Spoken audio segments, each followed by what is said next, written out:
시청자 여러분 안녕하세요. 머니올라 시간입니다. 이게 주식 쌀 때 사서 비쌀 때 팔면 돈은 버는데 문제는 그게 참 어렵습니다.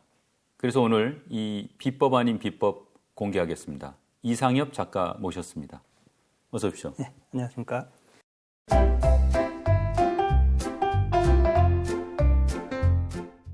우리 이 작가님 이미 상당히 유명한 유튜버신데 그래도 머니올라 처음 나오셨으니까 예. 이제 투자자로서 어떤 이력 갖고 계신지 좀 간단하게 본인 소개 좀 해주십시오. 예. 안녕하십니까. 저는 이상엽 작가입니다. 저는 이제 대학 졸업반이던 2000년 대신증권 프로그램 경진대회에서 이제 대학부 금상을 탔고요. 그때 이제 대신증권에서 저희한테 증권 API를 열어줬어요. 예. 그걸 가지고 이제 지금 시중에 나와 있는 대부분의 기술 분석을 다 적용을 해봤습니다. 예. 그때 이제 기술 분석의 끝을 봤다라고 자부를 하고요. 이후에 제가 KT에 입사해서 전략기획실, 재무실을 나왔습니다. 거기에서 이제 얻은 재무 분석의 끝을 보았고요.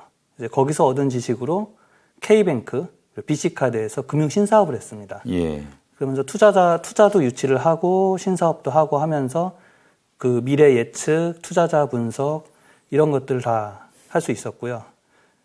그래서 이제 직장 생활을 통해서 주식 투자에 필요한 대부분의 지식을 얻었기 때문에 그 지식을 가지고 투자를 해서 성공을 했고, 그래서 지금은 이제 작가 생활을 하면서 강남에 집도 샀고 작가 생활을 하면서도 특별히 생활비에 큰 걱정 없이 잘 살고 있습니다. 부럽습니다. 예. 우리 이상엽 작가님이 쓰신 책이 이제 이 책입니다. 이 주식 투자 내려갈 때 사서 올라갈 때 팔아라. 이 사실 요즘 이제 정보가 너무 많아서 걱정인 세상이에요. 근데 제가 이 책을 읽어보니까 이제 20년 이상 주식 투자하시면서 이제 깨우친 내용들 그런 것들이 잘 정리가 되어 있는 것 같고 또 편집이 상당히 잘 된 책이라 가독성도 좋더라고요. 사실 이제 방송으로 이게 책 내용을 다 전달하기는 어려우니까 한번 사서 읽어보시면은 후회는 안 하실 것 같습니다.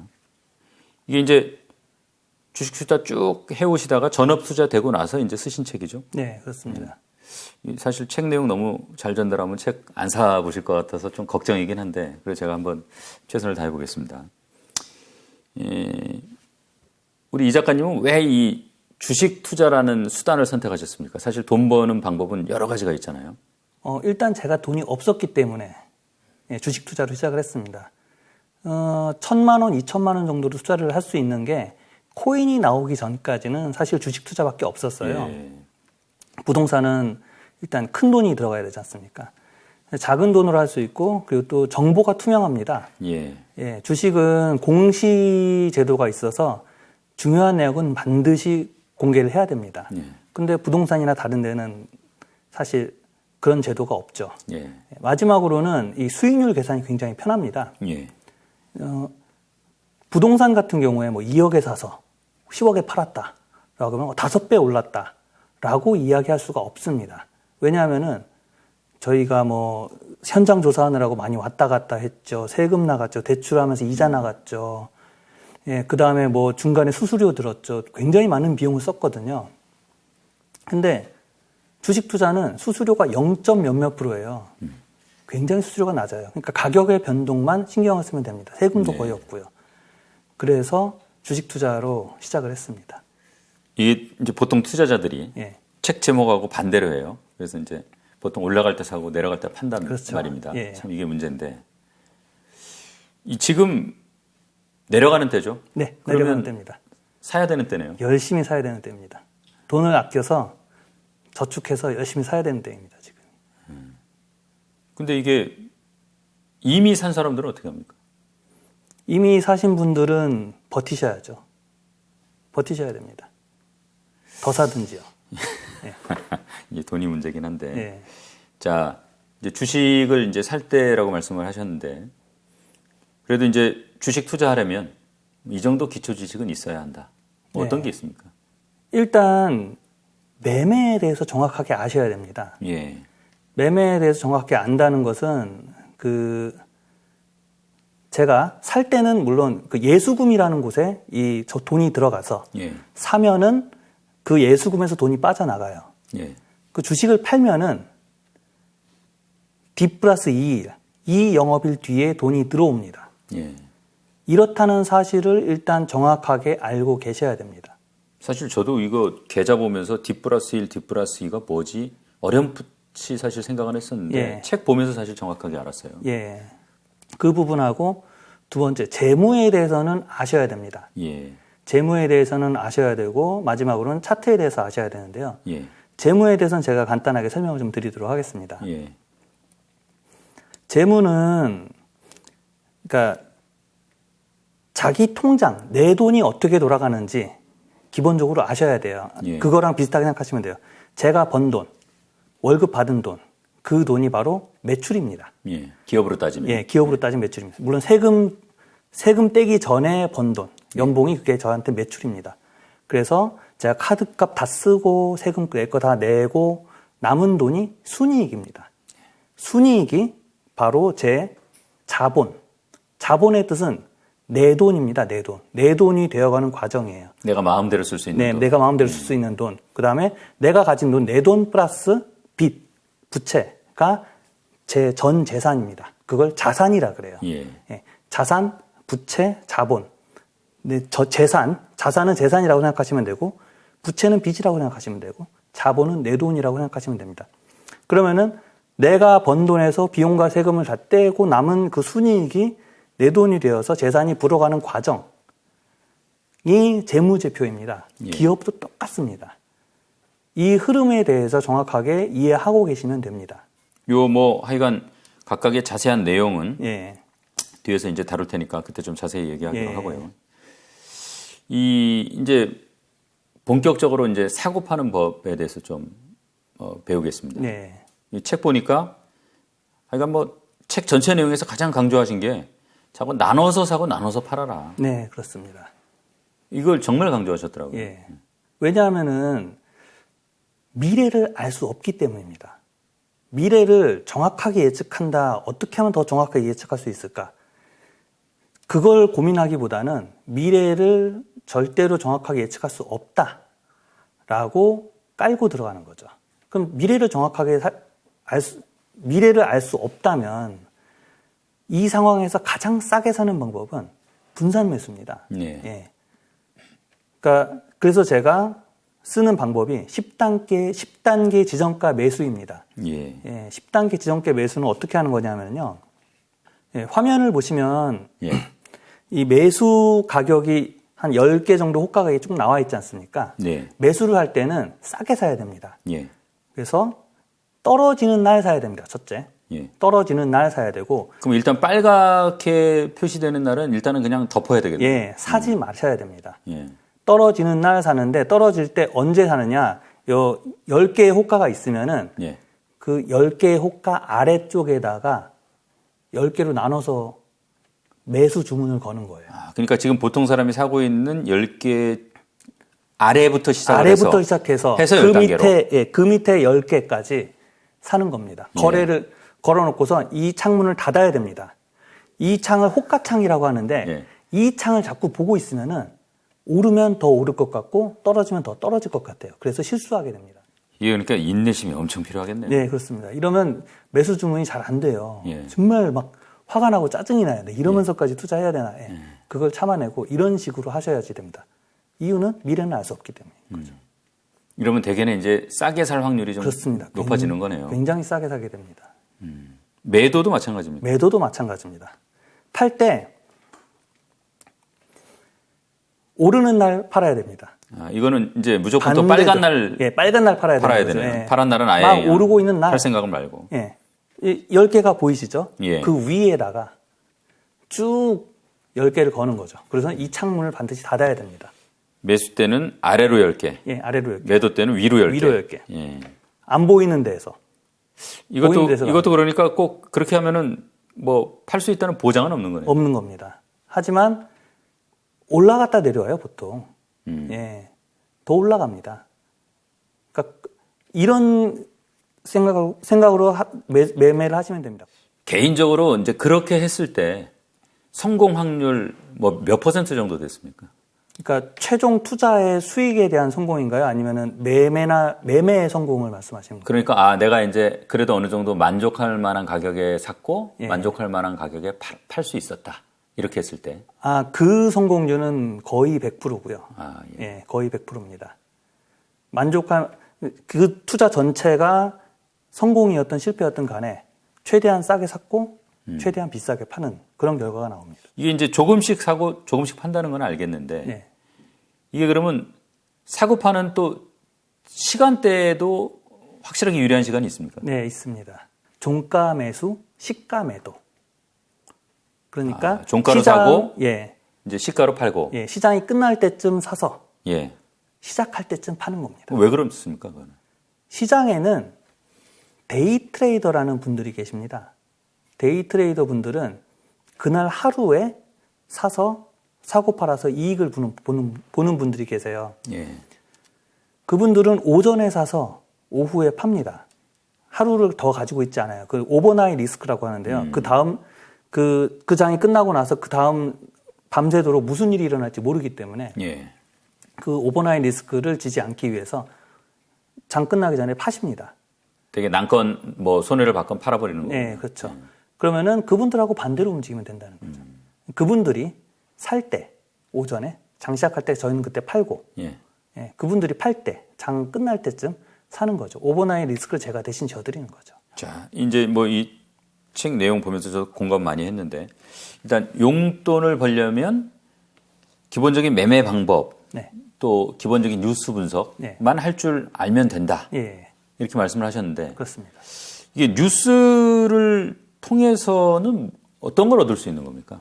뉴스를 통해서는 사실 그 뉴스 자체가 그렇게 중요하지 않습니다. 예. 이게 어떤 뉴스냐 그렇게 중요하지 않고 이런 뉴스가 나왔을 때 투자자들이 어떻게 반응하느냐를 보는 것이 가장 중요합니다. 예. 저희가 이제 다 보이죠. 뭐가 보이냐면은 개인이 얼마 샀다, 기관이 얼마 샀다. 아니면 대주주가 거래를 했으면은 5일 뒤에 공시가 뜹니다. 대주주의 물량이 줄었다, 늘었다 이런 것들이 뜹니다. 예. 그 움직임을 읽는 것이 중요합니다. 이런 뉴스가 나왔을 때 사람들이 이렇게 움직이는구나. 종목마다 달라요. 예, 그게 훨씬 더 중요합니다. 그러면 이게 뉴스를 볼 때 피해야 될 거? 이런 거는 오히려 뉴스를 보면은 투자에 방해가 될 수 있다. 이런 건 어떤 게 있어요? 저희가 제일 중요한 거는요. 뉴스를 보고 반응하지 않는 게 더 중요합니다. 예, 어떤 뉴스에 그냥 뉴스 자체에 예, 뉴스 자체에는 반응을 하지 않는 게 중요합니다. 어떤 뉴스를 보고 미래가 이렇게 되겠구나. 움직여야지. 라는 결정을 하지 않는 게 중요합니다. 그게 왜 그러죠? 이미 뉴스가 나올 때쯤이면은 다 선반영돼서 그런 거예요. 선반영이 다 돼 있습니다. 예. 그게 이제 그런 노하우나 뭐 이런 것들을 좀 이렇게 파악한다고 그러고 체화하려면은 시간은 좀 필요하겠네요. 예, 시간은 필요합니다. 그냥 처음부터 되는 건 아닐 것 같아요. 예. 말 설명 한번 듣고. 예. 자, 이제 그러면 집을 산다. 뭐 꼭 집이 아니어도 상당히 큰 액수의 이제 돈을 목표로 투자를 한다. 그럼 일단 뭐 투자 기간도 길어질 거고 목표 수익률도 높을 텐데 여기 이제 뭐 단기 매매하고는 좀 다를 텐데 어떤 노하우가 추가돼야 되는 겁니까? 그럼 장기 매매를 하시기 위해서는 장기 투자를 하기 위해서는 일단 재무 분석을 하셔야 됩니다. 재무 분석의 목적은 근데 그 오를 종목을 찾기 위해서 재무 분석을 하는 게 아니라 망하지 않을 종목을 찾기 위해서 재무 분석을 하는 거죠. 이게 길게 투자를 해야 되니까 그 사이에 망하면 안 되니까. 망하면 안 되니까. 얘네가 어떤 식으로 회사를 운영하고 있고 이 정도면 망하지가 않겠구나. 라는 것을 하기 위해서 재무 분석을 하는 것이고 장기 투자에 성공을 하려면 일단 미래를 예측을 해야죠. 미래를 예측하고 움직여야 됩니다. 용기를 가지고 움직여야 됩니다. 근데 이제 좋은 주식이라고 해서 절대로 장기적으로 오른다라는 보장은 없어요. 그래서 그런 종목을 찾기 위한 노력, 그 다음에 그것을 버텨내기 위한 끈기, 마지막에는 행운이 필요합니다. 그러면 이제 뭐 기본적으로 뭐 손익계산서, 뭐 재무상태표 이거 보는 법 좀 알려주세요. 뭐 이거 뭐 사실은 한도 끝도 없지 않습니까? 예, 아까도 말씀드렸듯이 똑같습니다. 이익이 나느냐, 그걸 보고요. 그 다음은 재산이 늘어나고 있느냐, 빚이 얼마냐, 이런 정도 보고 있으면 됩니다. 근데 이게 이제 숫자만 봐가지고는 이제 전문가가 아니면 참 어떻게 보면 이 회사 상태를 네. 파악하는 게 쉽지가 않은데 뭐 특별한 노하우 같은 거 없습니까? 야, 이거는 꼭 한번 확인해 봐라. 현금 흐름표는 꼭 확인하셔야 됩니다. 예. 그래서 현금 흐름표는 세 가지가 있습니다. 영업 현금 흐름, 투자 현금 흐름, 재무 현금 흐름이 있습니다. 예. 그런데 장기 투자를 하는데 영업 현금 흐름이 마이너스다? 그러면 영업으로는 돈을 못 번다는 거죠. 예. 예, 단기 투자로는 괜찮지만 장기 투자로는 부적절한 회사입니다. 그런 회사는 그냥 투자를 안 하시면 됩니다. 영업 현금 흐름, 그 다음에 영업 현금 흐름보다 순이익이 더 많다? 예. 그러면 이 재무제표가 거짓말일 확률이 꽤 큽니다. 예. 예. 그렇기 때문에 영업 현금 흐름과 순이익을 비교해서 순이익이 영업 현금 흐름보다 더 많다.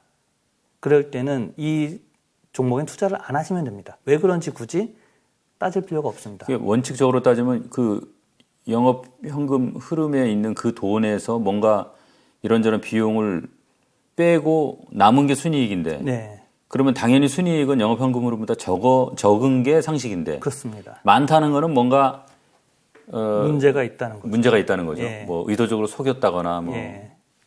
하지만 우리의 목표는 투자를 해서 돈을 버는 것이기 때문에 그 회사를 분석하는 게 아니지 않습니까? 예. 그래서 그거를 왜 이러지 하고 파고드시지 마시고 그러면은 그 회사에 대한 분석은 접으시면 됩니다. 그러니까 이제 하여간 기본적으로 좋은 회사를 가려내는 것도 중요하지만 문제가 있는 회사를 집어내는 것도 참 중요하네요. 네, 그렇습니다. 이제 저도 이 프로그램 진행하고 또 개인적으로 뭐 작은 액수지만 투자도 하고 있습니다만은 투자를 하면서 이제 주식도 어떻게 보면 크게 보면 상품인데 그래서 이제 이 수급이 참 중요하구나 이런 걸 참 느껴요. 네. 근데 책에서 보면 이제 전업 투자자라면은 이제 뭐 투자자 분석, 기술적 분석 할 줄 알아야 된다 이렇게 쓰셨던데 네. 사실 이게 꼭 뭐 전업 투자자 아니더라도 누가 주식을 갖고 있는지 아는 거 이건 참 중요할 것 같은데요. 네, 매우 중요합니다. 직장 생활하고 똑같습니다. 직장 생활로 상사의 마음을 잘 읽어야지 예. 저희가 성공할 수 있지 않습니까? 상사는 이걸 시켰는데 저는 엉뚱한 걸 열심히 하고 있으면은 실패하듯이 이 주식 투자도 이 투자자들이 왜 이렇게 움직이지? 이걸 읽어야 됩니다. 어떤 뉴스가 나왔을 때 사는 반응을 하고 어떤 뉴스가 나왔을 때 파는 반응을 하고 이러면서 이 투자자들이 원하는 게 무엇이구나. 이것을 아는 것을 즐겨야지만 전업 투자자를 할 수가 있습니다. 이거를 못 읽겠다. 도저히 못 읽겠다. 아니면은 읽을 수는 있겠는데 너무너무 싫다. 읽는 과정이 너무너무 싫다. 그러면 안 하시는 게 맞죠. 왜냐하면 인생이 돈이 전부는 아니지 않습니까? 재미가 있어야죠. 이게 어떻습니까? 이제 아무래도 이제 뭐 주식 많이 갖고 있는 거는 뭐 대주주나 뭐 이런 분들이 많이 갖고 계실 텐데 네. 이 투자자 분석을 할 때 어떤 점에 좀 주안점을 두고 분석을 해야 돼요? 일단 대주주가 어떤 입장이냐라는 것을 읽어야 됩니다. 대주주가 지분의 한 30% 이하를 들고 있다. 예. 그러면은 주식이 올라도 주가가 많이 올라도 대주주가 팔아서 자기가 돈을 벌 수가 없죠. 예. 그런데 그런 상황이면은 이제 주가의 급등이 대주주에게 유리하지 않습니다. 그럼 대주주는 이 회사의 주가를 낮출 수가 있어요. 여러 가지 방법으로. 예. 네. 그런 상황을 읽어야 되는 거죠. 대주주가 자기가 이제 팔고 싶어요. 40%, 50% 막 들고 있습니다. 한 10% 정도 팔아도 경영권에는 아무 문제가 없습니다. 그럴 때 올려서 대주주가 팔고 있다. 그러면은 저는 그때 따라가서 얼른 사야 됩니다. 그렇게 해야지 돈을 같이 벌 수가 있는 거죠. 이게 이제 기술적 분석, 이제 우리가 흔히 뭐 보통 차트 분석이라고 하죠. 네. 이 차트 분석은 왜 하고 또 어떻게 하는 건지 좀 간단하게 뭐 노하우 좀 말씀 좀 해주세요. 차트 분석도 똑같습니다. 이 투자자의 움직임을 읽기 위해서입니다. 이렇게 탕 하고 거래량이 터진 날 장대 양봉이 있었다. 굉장히 좋은 일이 있었다는 뜻이고요. 예. 땅 터진 날 장대 음봉이 있었다. 예. 굉장히 안 좋은 일이 있었다는 것이고요. 예. 그 다음에 윗꼬리가 생겼다. 예. 윗꼬리가 생겼다는 그날 무슨 좋은 일이 있으니까 가지고 있던 사람들이 우르르르르 판 거예요. 확 올라갔다 다시 내려온 거니까. 그렇죠. 아랫꼬리가 있었다. 예. 이 얘기는 이 가격까지는 떨어뜨리지 않겠다. 나는 이거보다 훨씬 더 가치 있다고 생각하는 사람들이 많아서 그 사람들 쭉 치고 올려버린 겁니다. 아랫꼬리가. 떨어졌다가 아랫꼬리가 올라가고. 굉장히 좋은 신호예요. 그래서 예. 긴 아랫꼬리가 딱 있으면은 여기서부터는 더 이상 떨어지지 않을 것 같. 나는 이 가격 이하면 사겠다는 사람들이 많다라는 뜻이고요. 양쪽 꼬리가 있는 경우, 양봉이 됐든 음봉이 됐든 꼬리가 양쪽 다 있는 거는 무시하시면 됩니다. 이건 별로 안 좋은 거예요. 예, 별로 아무 의미가 없는 의미가 거죠. 없는 겁니까? 예. 왜냐하면 팔겠다는 사람도 있고 사겠다는 사람도 있는 평범한 날인 거죠. 하지만 아랫꼬리, 윗꼬리, 장대 양봉, 장대 음봉은 의미 있는 날입니다. 그럼 이렇게 크게 거래량이 발생한 날, 그날의 봉우리를 보고 투자자들의 마음을 읽는 겁니다. 예, 이 사마 알루미늄 차트에 대해서 설명을 먼저 드리겠습니다. 예. 이게 조용히 오다가 2020년에 갑자기 큰 거래량이 생깁니다. 예. 이때 상한가를 쳤어요. 예. 이때가 이걸 보통 이제 전업 투자자들이 보면 이게 한 1년 정도 걸린 작전이구나. 예. 예, 이렇게 봅니다. 이때 이제 시작을 해서요. 그 다음에 또 상한가가 두 번째 상한가가 쳤습니다. 이렇게 많은 거래량이 발생을 했죠. 지금 붉은색 동그라미. 예, 두 번째 부분이죠. 동그라미에서 이제 이렇게 그 주식을 모은 거죠. 이분들이. 그래서 세 번째, 네 번째, 다섯 번째 동그라미에서 무슨 일이 벌어졌느냐. 알루미늄 가격이 올랐다라는 뉴스가 나옵니다. 그러면서 그 개인들도 사고 기관들도 사기 시작을 해요. 예. 예. 그러고 나서 마지막 세 번째 거래량이 터졌을 때 이 첫 번째에 터졌던 이 첫 번째에 모으셨던 분들이 다 같이 팔고 끝납니다. 그때 그 사는 사람들은 누굽니까? 개인 투자자들이죠. 뉴스를 보고 들어온 개인 투자자들인데 그러니까 이때 어떤 뉴스가 있었냐면요. 예. 알루미늄 가격은 계속 오르고 있었어요. 예. 알루미늄 가격 계속 오르고 있었는데 요 9월달 8, 9월쯤에 무슨 일이 벌어졌냐면은 그 알루미늄을 생산하는 원석인 보크나이트를 생산하는 아프리카 국가에서 쿠데타가 터집니다. 예. 예상치 못했던 일인 거죠. 공급량이 확 줄겠네요. 그렇죠. 그럴 공급량이 굉장히 확 줄어들 것이다 라고 사람들이 예측하고 그런 예측하는 기사들이 많이 생기니까 알루미늄 가격이 더 많이 오르겠네 하면서 많은 사람들이 따라 산 거죠. 우리 이 작가님이 쓰신 책을 안 읽어서 그래요. 예. 내려갈 때 사라고 그랬는데 지금 올라갈 때 산 거 올라갈 아닙니까? 때 사신 거죠. 이게 아마 전형적인 우리가 흔히 얘기하는 개미 투자자들의 이 그렇죠. 예. 투자 방식일 것 같은데. 예. 그래서 요때 사신 분들은 지금 다 물렸습니다. 한 3, 4만 원에 사신 분들은 싹 다 물렸습니다. 예. 그때 이제 초기에 이제 이걸 사고 팔아서 돈을 벌고자 하신 분들은 이제 다 떠나셨고 이때 사신 분들이 다 이걸 들고 줄줄줄줄줄 내려가면서 이제 조금씩 팔고 계신 거죠.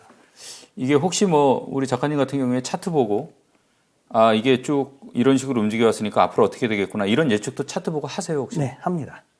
일반인들이 그거 참 어렵잖아요, 그거는. 어렵지 않습니다. 읽어야겠다라고 마음을 먹지 않으신 거죠. 차트를 보고 보통 무슨 생각을 하시냐면 과거에 이렇게 흘러왔으니 앞으로 이렇게 되겠구나.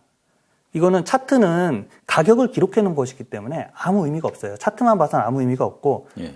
거래량이 터진 날 누가 사고 팔았는지를 보고 어떤 뉴스가 나왔는지를 보고 뉴스, 사고 판 사람, 차트 모양 이 세 가지를 놓고 함께 보시면은 자신만의 인사이트가 옵니다. 예. 그게 인사이트가 안 온다. 그건 안 사시면 돼요. 접으시면 됩니다. 예. 알겠습니다. 종목은 3,000개나 있어요. 내가 보이기에 읽히는 거 하시면 됩니다. 네. 예. 지금 사야죠. 너무너무 좋은 시기입니다. 주식을 사기에 정말 좋은 시기입니다. 지금 이제 너무너무 절망적인 시기예요. 예. 물가가 올라서 금리도 오르고 금리가 오르니까 사람들이 쓸 수 있는 돈이 없고 예. 돈이 없으니까 경기에 침체가 올 것이고 이 악순환이 반복되는 이 상황인데 저는 이제 IMF를 겪었으니까